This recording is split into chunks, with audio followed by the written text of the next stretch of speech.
நண்பர்களே, இன்று நடராஜர் பற்றிய சிதம்பரம் கோவிலின் ஒலி அதிசயம். இந்த வீடியோ உங்கள் வாழ்க்கையில் நிஜமான மாற்றத்தை கொண்டு வரும். பலர் நடராஜர் அருளை பெற விரும்புகிறார்கள், ஆனால் சரியான வழிபாட்டு முறை தெரியாமல் கவலைப்படுகிறார்கள்.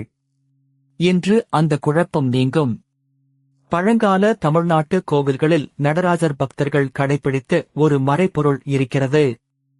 அது வெறும் சடங்கு அல்ல, உங்கள் மனம், உடல், குடும்பம் அனைத்துக்கும் நேரடி தொடர்பு உடையது.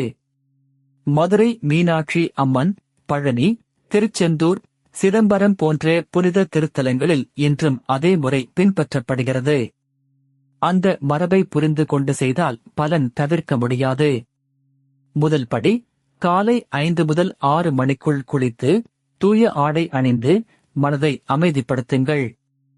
நடராஜர் திருநாமத்தை மனதில் வைத்து 11 முறை சொல்லுங்கள். இரண்டாவது படி, விளக்கு ஏற்றி புத்தம்புதிய மலர்கள், தேங்காய் அல்லது பழம் படைத்து வழிபடுங்கள். பக்தியும் நேர்மையும் தான் முக்கியம், விலையுயர்ந்த பொருட்கள் அல்ல. மூன்றாவது படி, சிதம்பரம் கோவிலின் ஒலி அதிசயம் தொடர்பான குறிப்பிட்ட மந்திரத்தை தினமும் 27, 54 அல்லது 108 முறை சொல்லுங்கள். 21 நாட்கள் தொடர்ந்து செய்தால் மன தெளிவு கிடைக்கும். நான்காவது படி, வெள்ளிக்கிழமை அல்லது சிறப்பு நாட்களில் உபவாசம் விருப்பமானது, ஆனால் சாத்விக உணவு, பொய்யற்ற வார்த்தைகள், கோபமின்மை ஆகியவை மிக முக்கியம். நடராஜர் அருள் கூச்சமுள்ளவர்களுக்கும் நிச்சயமாக கிடைக்கும். ஐந்தாவது படி, ஏழைகளுக்கு அன்னதானம், முதியோருக்கு உதவி, கோவிலுக்கு தன்னார்வ சேவை. இது பரிகாரத்தை பல மடங்கு அதிகரிக்கும். எதிர்பார்ப்பின்றி கொடுங்கள். ஆராய்ச்சியாளர்கள் சொல்வது, தினமும் 5 நிமிட பக்தி ஒலி கேட்பது மூளையை அமைதிப்படுத்துகிறது. மன அழுத்தம், தூக்கமின்மை, குடும்ப பிரச்சனைகள் படிப்படியாக குறையும். உண்மை கதை, சேலத்தில் ஒரு குடும்பம் பல ஆண்டுகள் கஷ்டப்பட்டது. நடராஜர் விரதமும் நேர்மையான பூஜையும் தொடங்கினார்கள். வியாபாரம், உடல் நலம், மன அமைதி மெல்ல மெல்ல மேம்பட்டது. இன்னொரு கதை, கோயம்புத்தூரில் ஒரு இளம் தம்பதி குழந்தை வரம் வேண்டினார்கள். கோவில் மரபை பின்பற்றி கைமாறு எதிர்பாராத சேவை செய்தார்கள். மாதங்களுக்குப் பிறகு அவர்கள் மனதில் ஆழமான அமைதியும் புதிய நம்பிக்கையும் தோன்றியது. தவறான நம்பிக்கை மற்றும் உண்மை, அர்ச்சகர்கள் மட்டுமே சரியாக வழிபட முடியும் என்பது தவறு. இதயத்தில் இருந்து வரும் பக்தி போதுமானது, முறை நேர்மையாக இருந்தால் போதும். மற்றொரு தவறான நம்பிக்கை, ஒரு தவறு எல்லாவற்றையும் பாழாக்கிவிடும் என்பது தவறு. நடராஜர் கருணை கடவுள். தாழ்மையுடன் மீண்டும் தொடங்குங்கள், அருள் தொடரும். இன்றைய செயல் திட்டம். இன்று இரவு தூக்கத்துக்கு முன் 5 நிமிடம் நடராஜர் திருநாமம். நாளை காலை விளக்கு ஏற்றுங்கள். இந்த வாரம் ஒரு கோவில் வருகை அல்லது வீட்டு பூஜை அறை சுத்தம். பக்தர்கள் சொல்லும் பலன்கள், தைரியம், மன தெளிவு, கடன் தீர்வு, திருமண நல்லிணக்கம், வேலை வாய்ப்புகள், உடல்நல நிலைப்பாடு.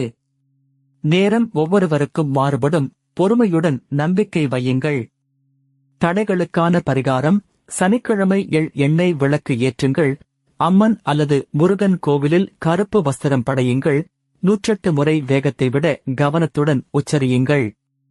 குடும்பத்தில் குழந்தைகள், எளிய சுலோகங்கள் கற்றுக் கொடுங்கள். திருவிழா நாட்களில் அழைத்து செல்லுங்கள். மதிப்புகள் அடுத்த தலைமுறைக்கு சென்றடையும். கலாச்சாரம் வீட்டு பழக்கத்தில்தான் உயிர் வாழ்கிறது.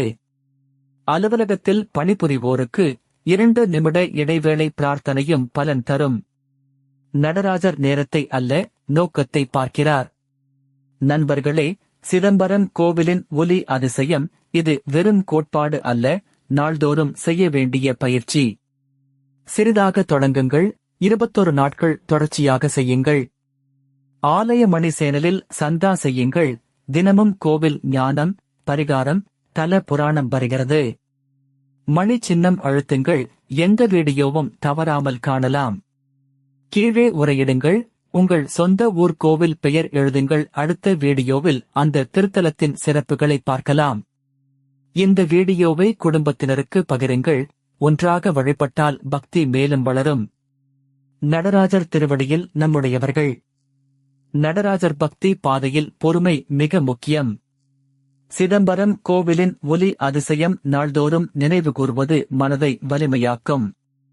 இந்த நம்பிக்கையை விடாதீர்கள். நடராஜர் பக்தி பாதையில் பொறுமை மிக முக்கியம். சிதம்பரம் கோவிலின் ஒலி அதிசயம் நாள்தோறும் நினைவு